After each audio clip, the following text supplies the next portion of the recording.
UGC के खिलाफ ब्रजभूषण शरण सिंह की हुंकार, मोदी सरकार भी हो गए परेशान। उदाहरण देकर ब्रजभूषण ने समझाया कानून, सवर समाज के लिए किया बड़ा ऐलान।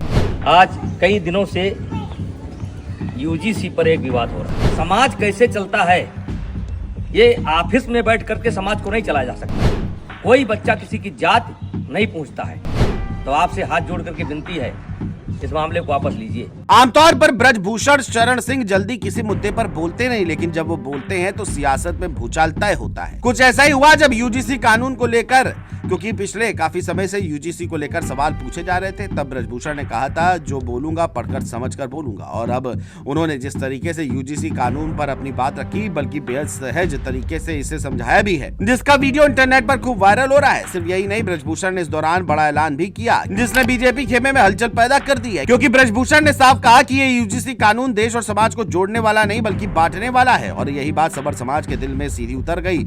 अब ये लड़ाई सिर्फ नियमों की नहीं बल्कि सम्मान और बराबरी की बन चुकी है। ब्रजभूषण ने जिस अंदाज में सरकार को आंख दिखाई, उसने दिल्ली से लेकर लखनऊ तक बेचैनी बढ़ा दी है। उन्होंने कहा कि कुछ गिनी चुनी घटनाओं के आधार पर पूरे समाज को शक की नजर से देखना गलत है। सवर समाज को लगने लगा है कि हर गलती का जिम्मेदार उसी को बनाया जाएगा। यही डर अब गुस्से में बदल रहा है। ब्रजभूषण की बातों में वो आवाज जो लंबे समय से दबाई जा रही थी, यही वजह है कि सवर समाज खुलकर उनके साथ खड़ा होता दिख रहा है। ब्रजभूषण ने अपनी बात को जमीन से जोड़ते हुए गाँव की मिसाल दी। उन्होंने कहा कि गाँव में आज भी बच्चे बिना जाति पूछे साथ खेलते हैं, खाना खाते हैं।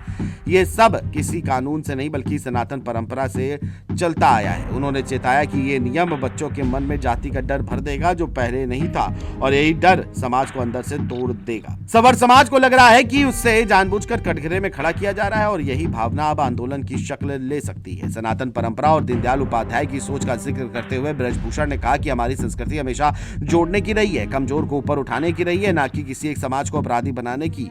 उन्होंने साफ कहा कि अपराध कोई भी करे, सजा जरूर मिले, लेकिन पूरे समाज पर शक करना देश के लिए खतरनाक है। उन्होंने आगाह किया है कि अगर ऐसे कानून चलते रहेंगे तो एक समय ये भी आएगा, इतनी दूरियां बढ़ जाएंगी कि लोग एक दूसरे के घर जाने से भी डरने लगेंगे। यहीं से ब्रजभूषण शरण सिंह सवर समाज के सबसे बड़े चेहरे के तौर पर उभरते दिख रहे हैं। उन्होंने दो टूक कहा कि अगर ये कानून वापस नहीं हुआ तो आंदोलन होगा, और ये आंदोलन सिर्फ सवर समाज का नहीं बल्कि हर उस समाज का होगा जो सनातन को मानता है। इस ऐलान के बाद बीजेपी के भीतर खलबली साफ दिख रही है। मोदी और शाह तक ये संदेश पहुंच चुका है कि मामला अब हल्का नहीं रहा। योगी भी इसे लेकर चिंतित बताए जा रहे हैं। अब सबसे बड़ा सवाल यही है कि सरकार क्या करेगी। क्या यूजीसी के कानून पर कदम पीछे खींचे जाएंगे या फिर टकराव और तेज होगा। एक तरफ छात्र सड़कों पर है, दूसरी तरफ सवर समाज खुलकर मैदान में उतर चुका है, और पार्टी के भीतर से भी आवाजें उठ रही हैं। भूषण के ये तेवर बीजेपी के लिए सियासी इम्तिहान बन गया है। अगर समय रहते फैसला नहीं हुआ तो ये मुद्दा बड़ा आंदोलन बन सकता है, क्योंकि जब सवर समाज एकजुट होकर बड़ा होता है तो असर दूर तक जाता है, और इस बार ब्रजभूषण पीछे हटने वाले नहीं है। कैमरा पर्सन अनिल के साथ मैं विजय त्रिपाठी, GMD न्यूज़, लखनऊ।